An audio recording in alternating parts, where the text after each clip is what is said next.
Hi guys, for today's vlog. So ito, requested topic ulit to ng mga netizen nag-PM sa akin. Bakit rejected ang reloan sa Cash Now application pagkatapos mong mag-advance full payment? Ito ang mga posibleng dahilan. Kabayan, nakaka-frustrate talaga ito. Nag-effort ka pang mag-advance ng full payment, akala mo ay magiging madali na ang susunod mong loan application. Yung iba pa, ipinangutang pa sa iba daw para lang makapagbayad ng full payment pero rejected pa rin. Tama? Sa video na ito, alamin natin ang mga posibleng dahilan kung bakit nangyayari ito at ano ang pwede mong gawin. Unang posibleng dahilan, mga kabayan, ito posible lang. Hindi pa fully na-verify ang payment mo sa system nila. Base kasi sa official na fact ng Cash Now, kung gumamit ka ng bank card, karaniwan na 24 hours lang ito bago ma-process. Pero, kung gumamit ka naman ng kiosk machine o offline bank transfer, umaabot ng 2 to 3 working days bago ma-register sa system nila. Kaya kung nag-apply ka agad ng bagong loan dahil sa sobrang excited mo, matapos ang advance payment mo nang hindi pa nag-i-elapse ang ilang araw na ito, malaki ng tsansang still pending o unverified pa rin ang status ng dating loan mo sa mata ng Cash Now or sa mata ng system nila, kaya automatic mare-reject ang bago mong application. Pangalawang posibleng dahilan, hindi mo pa naaabot ang minimum na 1/3 ng long term bago mag-early settlement. Ayon din sa parehong fact, ang early settlement ay available lamang kapag hindi bababa sa isang o katlo ng long term mo nang nakalipas na. Kailangan 1/3 na yan.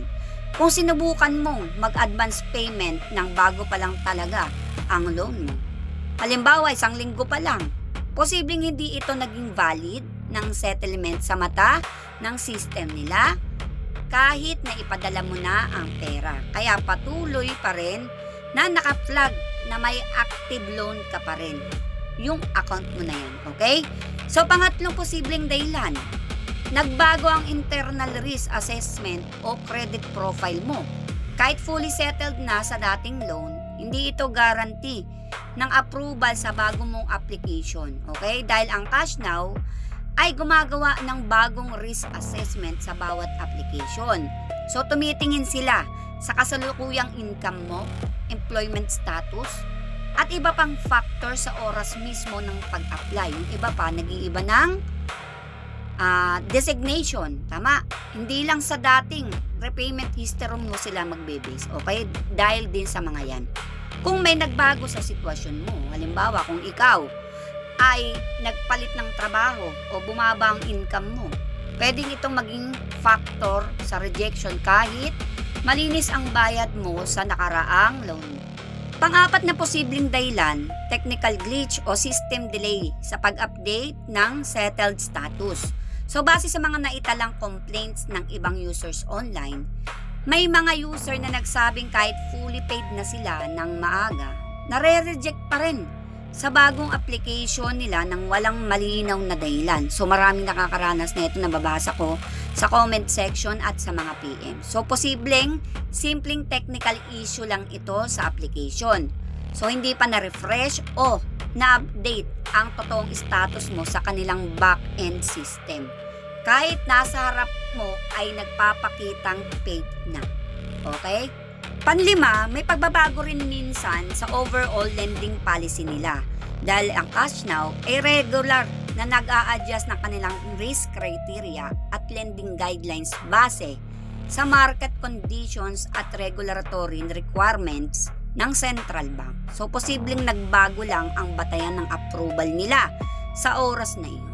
So, hindi necessarily may kinalaman sa sarili mong record. Okay, ano ba ang dapat mong gawin? Una, maghintay ka ng hanggang 2 to 3 working days matapos ang advance payment mo bago mag-attempt mag-apply ulit. Okay? Huwag masyadong excited kasi diyan tayo nare-reject. Lalo na kung offline channel naman ang ginamit mo sa pagbabayad. Pangalawa, i-check muna ang application kung nagpapakita na ba ito ng fully settled o closed bago mag-apply. Huwag agad mag-attempt habang pending pa ang status. Pangatlo, kung na-reject ka pa rin nang walang malinaw na dahilan, kahit fully settled ka na at naghihintay ka pa ng ilang araw, direktang tanungin mo na ang cash now or customer support nila kung ano ang exact ng dahilan ng rejection. Kasi mapapaisip ka talaga bakit ako na-reject. Pwede mo silang tanungin yung customer support. Okay, huwag agad mag-multiple attempts ng paulit-ulit dahil baka lalo itong makasama sa risk profile mo. Sa madaling salita mga kabayan, ang rejection matapos ang advance payment mo sa kanila ay hindi laging nangangahulog ang pinapahirapan ka ng cash now.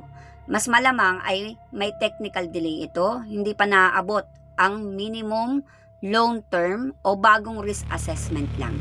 Ang pinakamainam ay huwag magpanik. Maghintay ng ilang araw at kung patuloy pa rin ang problema, direktang kausapin sila para malaman ang totoong dahilan at kung ano yung dapat nyo pang gawin. So disclaimer lang, ang mga impormasyong sinabi ko ay galing lang sa official na fact ng Cash Now at mga naitalang karanasan ng ibang users online. Hindi ito guarantee ng approval. Ang bawat application ay dumadaan pa rin sa individual risk assessment ng Cash Now. Para sa tumpak na dahilan ng rejection mo, direktang mag-inquire sa kanilang customer support at mag-feedback kayo sa ilalim ng aking video sa comment section. Okay? Kung meron man kayong pareho ng experience, na-reject din ba kayo kahit fully settled na, i-share nyo sa comments kung paano nyo ito na-resolve.